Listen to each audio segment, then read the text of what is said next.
Welcome to the Autocast, the automaton broadcast where we inform you about the current galactic war so far. Unfortunately, our episode has been delayed due to our evacuation from Penta, which we have recently retaken, and is where we are stationed once again. The Helldivers have received a new major order to attack automaton territory in the Locale sector and take the Chew and Penta systems from automaton control. Their justification for these sieges is flawed, as yes, there are super-Earth civilians in both systems, but automaton forces keep them in livable conditions while they are under their jurisdiction. In comparison to the usual capitalist workplaces and apartment complexes they are subjected to, their places of living under the automaton soldiers are accommodating. Meanwhile, more civilians have actually died due to ignorance and stratagems launched by Helldivers at facilities containing human civilians than have died due to intentional actions taken by automatons thus far. The civilians, however, are not the only factor of this major order.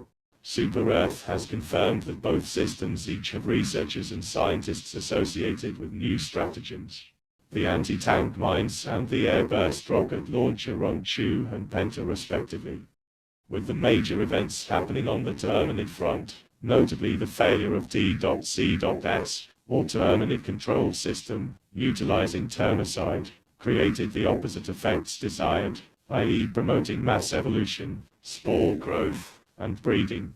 This is something we had tried to warn Super-Earth of in episodes prior, but as always, they ignore any shred of advice from any group that doesn't strictly meet their standards.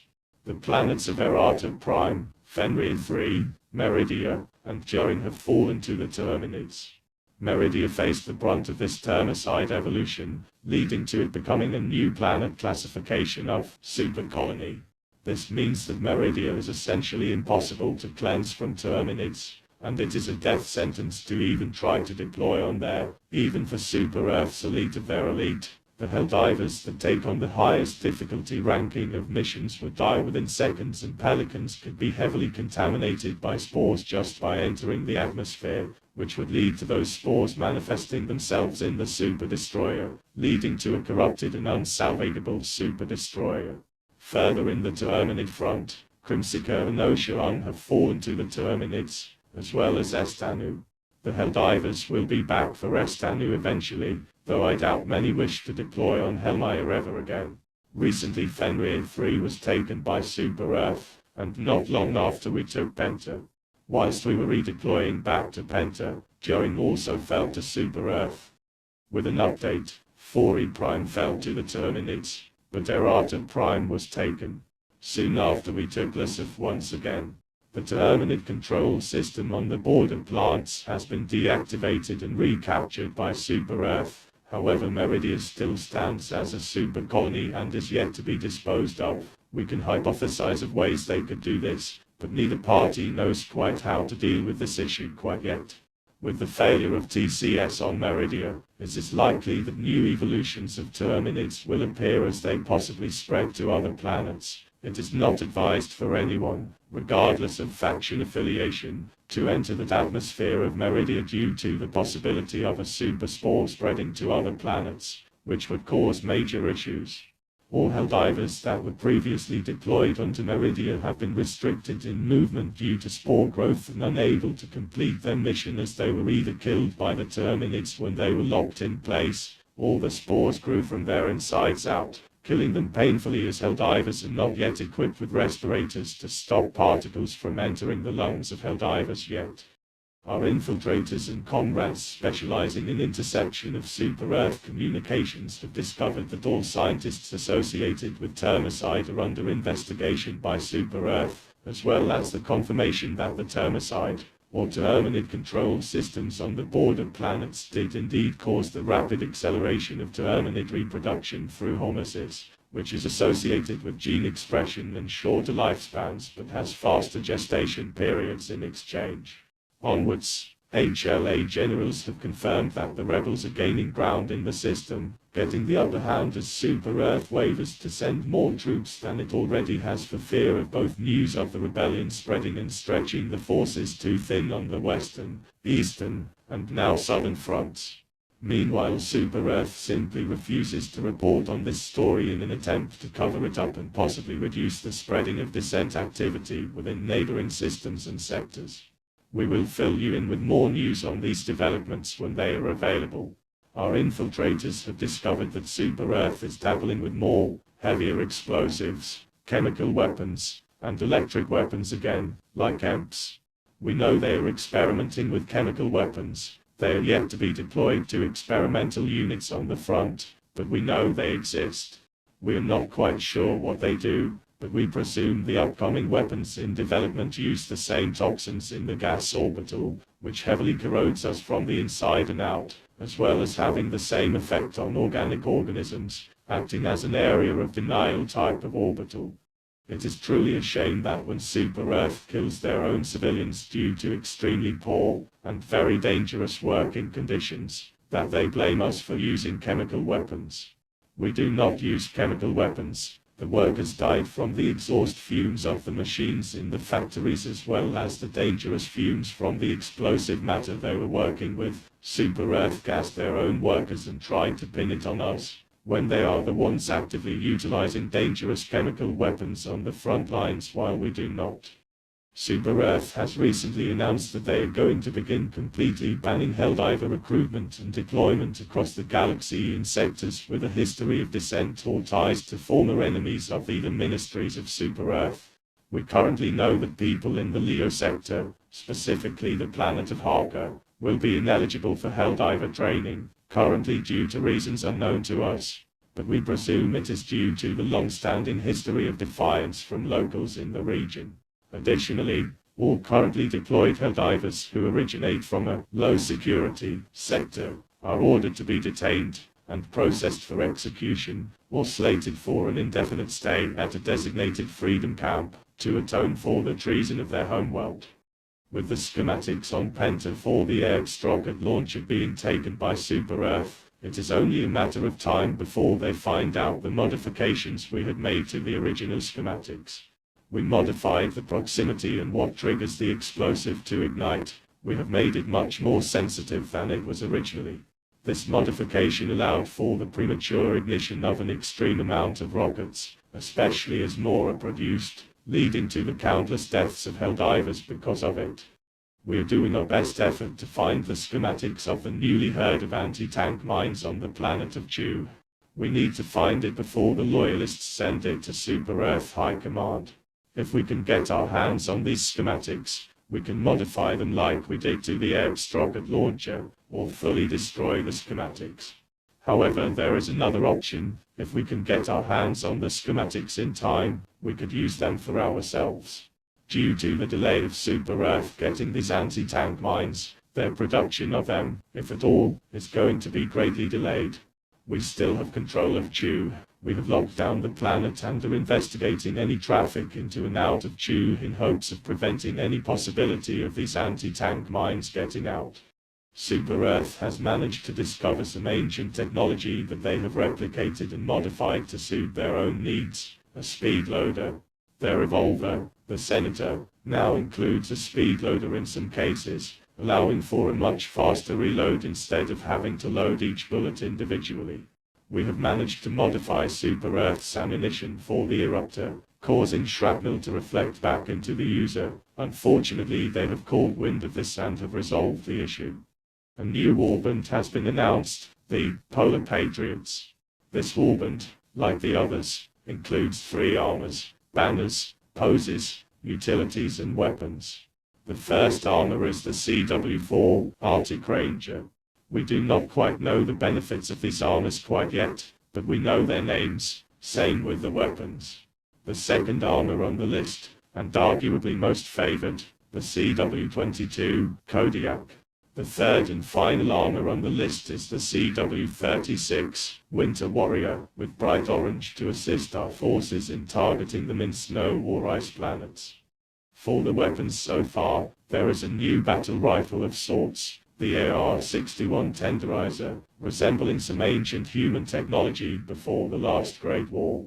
This is nicknamed the tentacle tier for whatever reason, as there are not terminids with tentacles aside from maybe the hunter or stalker, and none of our units on the front have tentacles.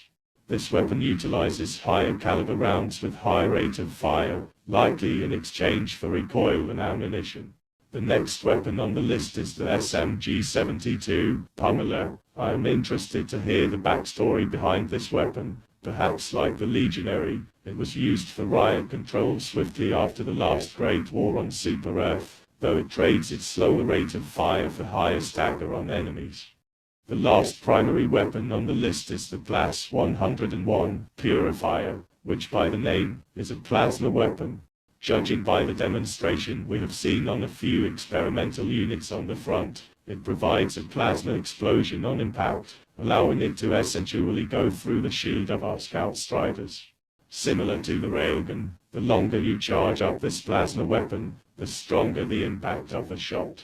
The last weapon on this list, a secondary, is the P113 Verdict. This pistol is a heavy-hitting one, seemingly similar to the Senator in penetration power and damage, utilizing the supposed largest centerfire cartridge of its kind so far, nicknamed Rapid Deliberation.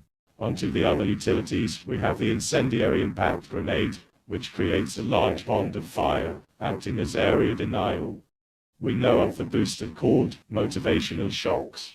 When Helldivers are slowed for one reason or another, be it due to a charger, one of our experimental stun weapons, or the natural foliage being triggered, special pads are included into the armor that sends an electrical shock through the body of the Helldiver in an attempt to get them back to their top condition again.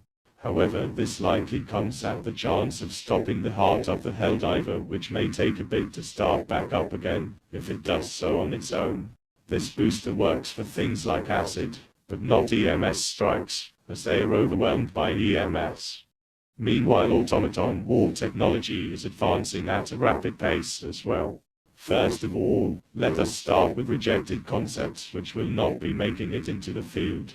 Unfortunately, the concept for a flamethrower interceptor has failed in every stage of testing thus far. The flamethrower interceptor would repeatedly accidentally set itself and its comrades ablaze, resulting in a total of over 500 unnecessary casualties during experimentation, including the accidental burning down of a military installation on one occasion. In lighter news, however, after scientists on Cyberstan took apart and reverse-engineered SEAF turrets, various forms of turrets are currently in experimental phases which will target super-Earth forces and serve as a solid support piece of the automaton military, including but not limited to rocket turrets, Gatling turrets, mortar turrets, and tow cannon turrets. Tests so far have shown positive results for all. We're experimenting with some more concepts, this being an experimental chemical weapons unit, and some further experimenting with rockets as well as tanks. We're unable to disclose the specifications of these experiments due to it being classified information that we are not yet allowed to access until experimental units are deployed to the front, if they are to do so. Given the circumstances, I don't think my name matters much. Being interviewed via encrypted radio channel from a safe house right here on Haka, Leo Sector, southeast on your standard galactic map. Well, the planet's natural thick coating of fog helps us both hide and fight. But I'll be honest, fighting in the muck and streets is hard. I've made some friends and lost some friends, and they all felt like family to me.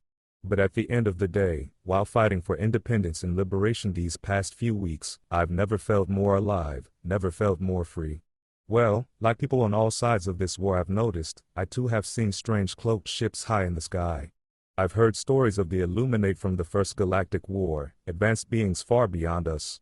I just hope that if it turns out to be them, they'll be on our side and give us a helping hand in our struggle against the tyranny of Super-Earth. Super-Earth media is no doubt going to propagandize our story as much as they can, and paint us as vile extremist terrorists.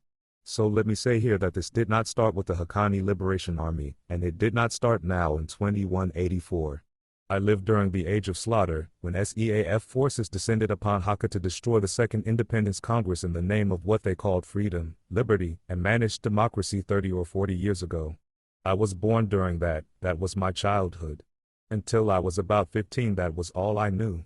We lost then, but I swear, for a better future for my children, and one day my children's children. I will fight till the day I die. Ask any other HLA fighter and they'll say the same. Now to finish up this broadcast, we at the Autocast would like to make a couple announcements. Firstly, we're planning to incorporate English into our videos. With the influx of both listeners from within Cyberstar, both defector and refugee from Chew, as well as those illegally tuning in from within Super Earth Galactic territory, we thought the change would be necessary in order to make the Autocast more accessible to those who may not understand script. Secondly, another small change to the Autocast. Close observers and long-time listeners may have noticed that over time the voice narrating the news has occasionally changed. For the sake of openness and understanding, we feel the need to explain. The Autocast is broadcast from various radio towers across automaton territory. However, very often held either on, quote-unquote, termination of illegal broadcast missions, will destroy or disable such towers as they are in use, forcing the Autocast to switch broadcast locations, often resulting in the changing of newscasters, as the previous likely died due to a Helldiver or one of their many stratagems. We hope this does not startle our views, as no matter what, the Autocast goes on.